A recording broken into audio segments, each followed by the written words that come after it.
बिस्मिल्लाहिर्रहमानिर्रहीम। आप YouTube channel देख रहे हैं पाकिस्तान और दुनिया भर के देखने और सुनने वालों को रश्द अल का सलाम। कल जी पार्लिमानी पार्टी जो है वो मिली है और मुलाकात हुई है, एक मीटिंग हुई है और इमरान खान साहब ने सारा कुछ डिसाइड किया है। और पार्लिमानी खबर ये है कि पार्लिमानी पार्टी ने इख्तियारात जो हैं वो दे दिए हैं इमरान खान साहब को कि आप जब चाहें असम्बली तहलील कर सकते हैं और हमें कोई इशू नहीं है इस बात पर। तो आज खैबर पख्तूनख्वा की जो पार्लिमानी पार्टियां और एमपीएस हैं उनकी मुलाकात है और बाकी तमाम सूबों की, तो वो भी मुलाकात है, वो भी बाद में बताएंगे कि क्या होता है जब होती है मुलाकात। तो अच्छा, उस मुलाकात के कल वाली मुलाकात के बाद इमरान खान साहब ने एक खिताब किया और खिताब में उन्होंने मुज़ाकरात की दावत दी, आखिरी चांस दिया और मुज़ाकरात के लिए इम्पोर्टेड हुकूमत को। इस चांस के बाद कुछ ऐसी डेवलपमेंट्स हुई कि सोशल मीडिया पर रौला पड़ गया और सब लोग प्रोपेगेंडा करने लग गए कि इमरान खान साहब कहीं ना कहीं इम्पोर्टेड हुकूमत के कदमों में जा गिरे हैं कि मुज़ाकरात करो, खुदा के लिए मुज़ाकरात करो, लिहाजा ये यू टर्न ले रहे हैं, इनसे असम्बलियाँ तहलील नहीं होंगी और नहीं हो रही और इसलिए ये सारा कुछ कर रहे हैं और दबाव कुछ कम कर रहे हैं और इम्पोर्टेड हुकूमत से मुज़ाकरात चाह रहे हैं और ऐसा कह रहे हैं। और ये बहुत से लोग कह रहे थे, तो हम साफ़ी हैं, हमने भी कुछ देखा जब ये सारा प्रोपेगेंडा या सारा कुछ चीज़ें देखी, तो हमें भी लगा कि हो सकता है कोई ऐसा स्टेप बैक ना हो जाए या कोई हमें नहीं पता चला कि क्या मसला हुआ है, क्योंकि इमरान खान साहब जो भी स्ट्रेटजी लेकर चल रहे हैं वो बड़ा अपने पॉलिटिकल जो कदम है वो फूंक फूंक कर रख रहे हैं। और हमने सोचा कि हो सकता है कोई ऐसी बात हो कि कंफर्म तो करें, तो ज़राए के से रब्ता किया, फिर उन्होंने आगे रब्ता किया, वो पक्की तरीन खबरें जो हैं वो निकाली गई, तो पता चला कि इमरान खान साहब ने सारा चीज़ें अपने हाथ में लेकर बाद में वो खिताब किया था। क्योंकि उस वक्त हमें पता चला कि जो समरी है असम्बलियाँ तहलील करने की, उस पर दस्तखत कर दिए हैं परवेज़ इलाही ने और वो तरीके इंसाफ के चेयरमैन इमरान खान साहब के हाथ में चली गई है, तो उन्होंने सारा इख्तियार उनको दे दिया है। उस वक्त ही अब्दुल कादिर भाई ने ARY पर खबर ब्रेक करवा दी कि असम्बलियाँ तहलील होने वाली जो समरी है उस पर दस्तखत करवा दिए हैं और वो इमरान खान साहब के पास पहुंच गई है। तो खबर ब्रेक हो गई और उसके बाद मैं व्लॉग करने ही वाला था, लेकिन उसके बाद मैंने कहा कि अब खबर ब्रेक हो गई है तो इतनी ज़रूरत नहीं है कि क्या चीज़ मतलब इस पर व्लॉग करने की।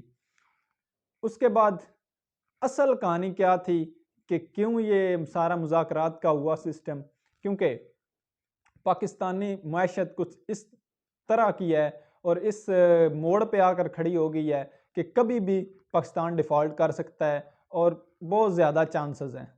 तो इमरान खान साहब चाहते हैं कि किसी न किसी तरह पाकिस्तान उस नैज तक ना पहुँचे और ना ही कुछ ऐसा कोई मसला हो, ना ही मिस हैपनिंग हो कि हम सब भी उस जगह पर पाकिस्तान पहुँच जाए कि कहीं से भी वो खड़ा ना हो सके।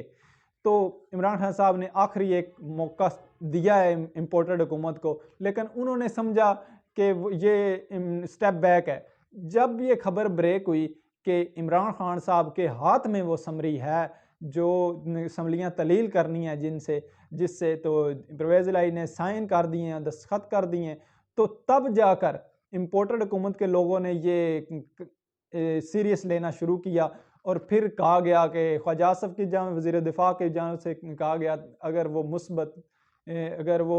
मुस्बत तरीके से करते हैं मुज़ाकरात तो उनसे बातचीत होनी चाहिए। तब भी राणा सनाउल्लाह ने भी कहा कि पॉलिटिकल लोग जब बैठते हैं तो हल निकल ही आते हैं। तो अब इम्पोर्टेड हुकूमत के भी आपस में जो मशवरे हैं वो चल रहे हैं, क्योंकि वो भी चाहते हैं कि किसी न किसी तरह मुज़ाकरात हो जाएँ और कहीं न कहीं डेट फिक्स कर ली गए, ताकि एक अच्छी भी बात है कि सारे लोग जो हैं सबको एक फेस सेविंग भी मिल जाएगी, इलेक्शन भी जल्दी आ जाएगा, सारा कुछ का हल यही है। हल और कोई ना, इलेक्शन के बिना और कोई हल नहीं है।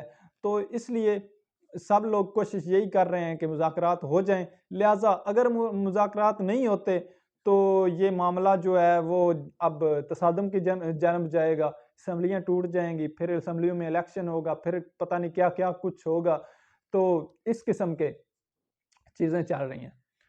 अब आ जाते हैं दूसरी एक बहुत बड़ी ब्रेकिंग न्यूज़ है कि इसहाक डार और मिफ्ता इस्माइल के बीच अब तनाव पैदा हो गया है, क्योंकि पहले ये कहते आए हैं, पहले जब मिफ्ता इस्माइल थे या डार साहब थे, ये पहले कहते हैं कि इमरान खान साहब ने जो हुकूमत थी 3 साल 3.5 साल, उन्होंने बेड़ा गर्क कर दिया, सारी तबाही कर दी मईशत की।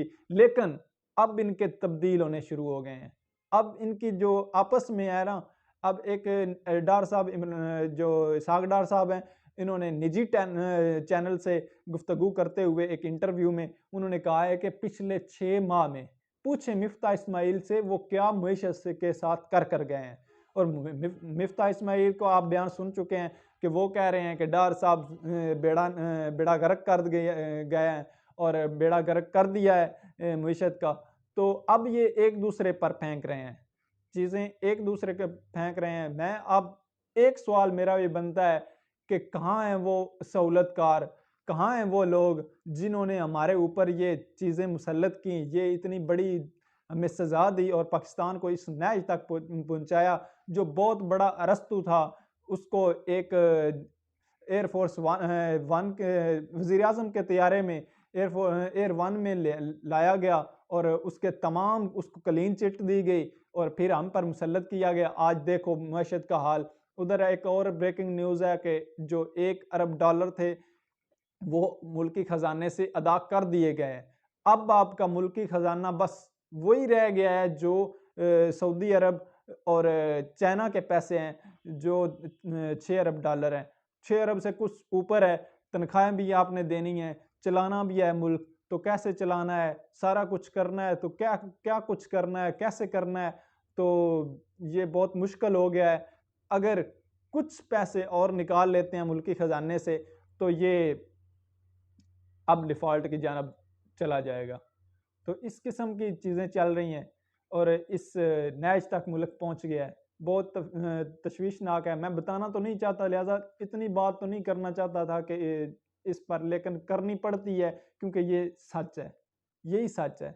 इन्होंने बेड़ा गर्क कर दिया है। अच्छा भला चलता पाकिस्तान था, पता नहीं क्या कुछ किसी की नज़र लग गई है या क्या हुआ है, और इतनी साजिशें, इतने प्रोपेगेंडे और एक पुलिसी रजीम चेंज के बाद ये सब हमें देखना पड़ रहा है।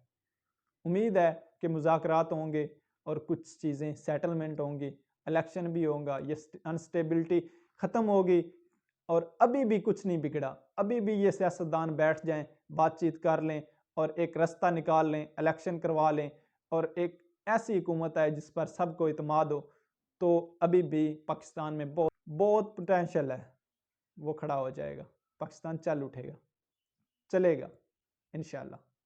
अभी तक के लिए इतना ही। अपना ख्याल रखें, अपने इस चैनल का भी। अल्लाह हाफिज़।